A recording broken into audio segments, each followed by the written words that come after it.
you went from, theater, you in theater, you in dance, you became an educator. And I always like to point out, those career paths, because what's always been fascinating to me about, this industry is that people come from so many different backgrounds.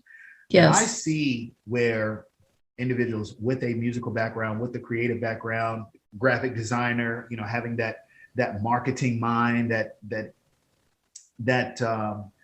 visual, being able Yeah. to create some visual stimulations in many cases, or to tell a story, teachers as well, especially if you with special needs kids, because then you have to communicate in ways that are unconventional, right? You're not Correct. following like the standard, curriculum Correct. they might go through in a typical classroom setting.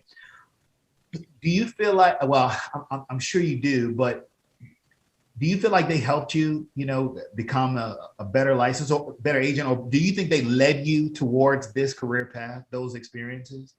Oh, absolutely. I think every experience I've ever had has led me to where I am today. I'm able to understand so many different types of situations because I've been in them. I've fought through them. I've, worked on myself tremendous amount. I'm, you know, I'm a grateful member of Al-Anon because somebody in my family, ended up having a terrible addiction. I That saved my life. That really did. Had nothing to do with the person. Had nothing to do. It had to do with me. It had to do with me and realizing that I can't fix everything, and that I have to take the oxygen for myself, which I tell people all the time. If you don't take care of yourself first, you're not going to be around to take care of anybody, and that includes your children.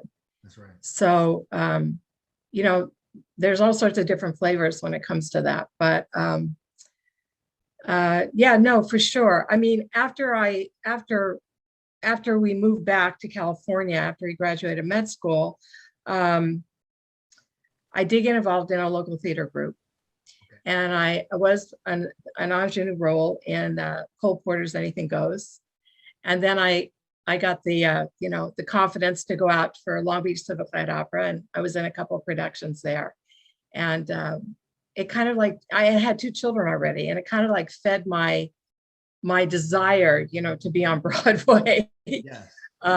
which will probably never go away. But but yeah, so I did it. And did a few more other, little musical reviews that I actually directed. So I like that. I like bringing out creativity in people. I like seeing what's inside of them and getting them, which I can translate today because I recruit a lot of people and I train a lot of people. And probably the hardest thing for me that I've had to learn, the hardest lesson is when I see something in another person and they don't see it in themselves. And I've had to learn that I can't want more for them than they want it for themselves. I can't. And that's a really tough lesson to learn. This is true. No, Yeah. it absolutely is. And I don't know. I mean, sometimes I think that the experiences that you have prior to coming into this industry can really aid in how you'll be able to not only be successful, but really be able to navigate it, and how you see yourself, right? Because Yes. when you are a creative person and you are expressing, if you're whether it be acting, dancing, singing, graphic design work, you understand that there's a representation of yourself that's coming out that is going to, you already know that it's going to impact people, particularly if you do it well, right? And you get into Yeah. and you get into a space and you get yourself into that headspace. If you're acting, you got to get into that character, right? You're Oh, singing, sure. you're performing, For and sure. if you don't have that background, it still works, but that certainly will help you see yourself in the way that you would imagine, because people who haven't had your experiences, they may not see themselves in that way. They've never been on stage with lights pointed at them and people looking up at them and clapping. Can't even be somebody you're not. Right. Right. It's Yeah. that and that creates, that creates, a different type of mindset and approach. I think what's interesting, and I'd like to hear, your thoughts about this is, oftentimes people feel like if they are creative individuals, they have to trade that for this, you know. Um, Oh no. yeah, okay. I Go ahead, I let you I take it. feel like what did I do this afternoon? Well, I'm going to be teaching a class to about 20, 19 and 20-year-old girls on Thursday night. And where I'm going to do it, they didn't have a flat screen. I can't plug in with my computer and do my PowerPoint.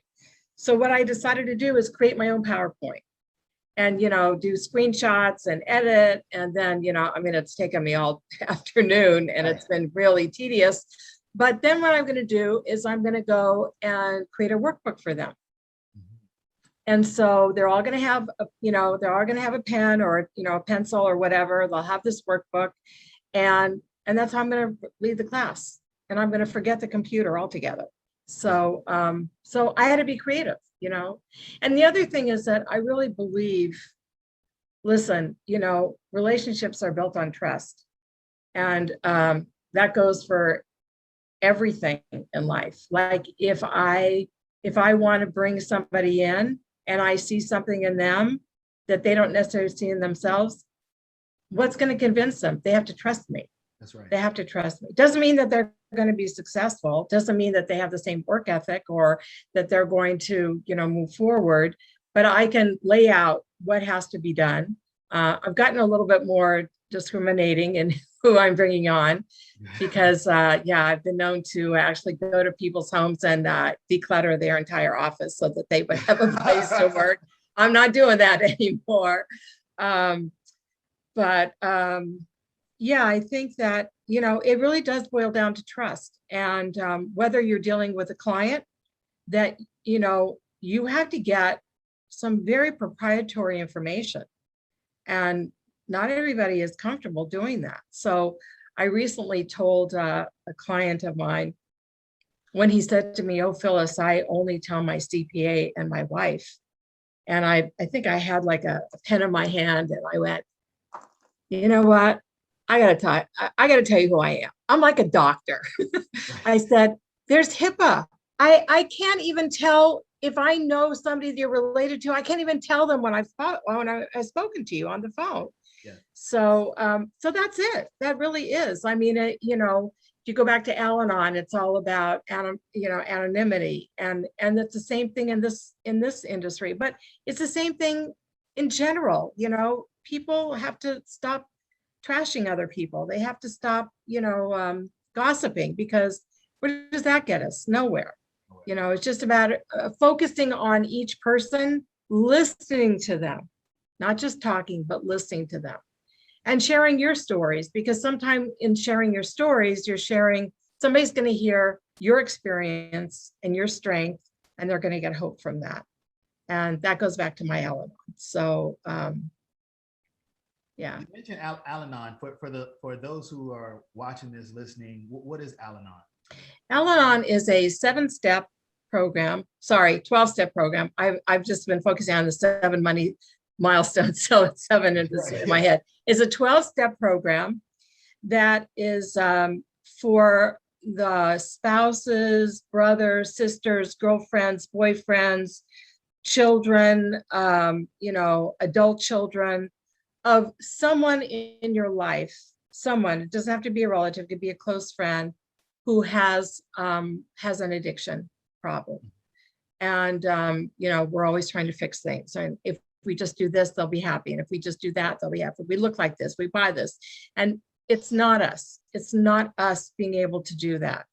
So it's about learning that, embracing the 12 steps and realizing that it's about us. It's about us, and our defects. We also have character defects that we have to get rid of and work on. I don't know if we ever get rid of them, but we certainly can work on them.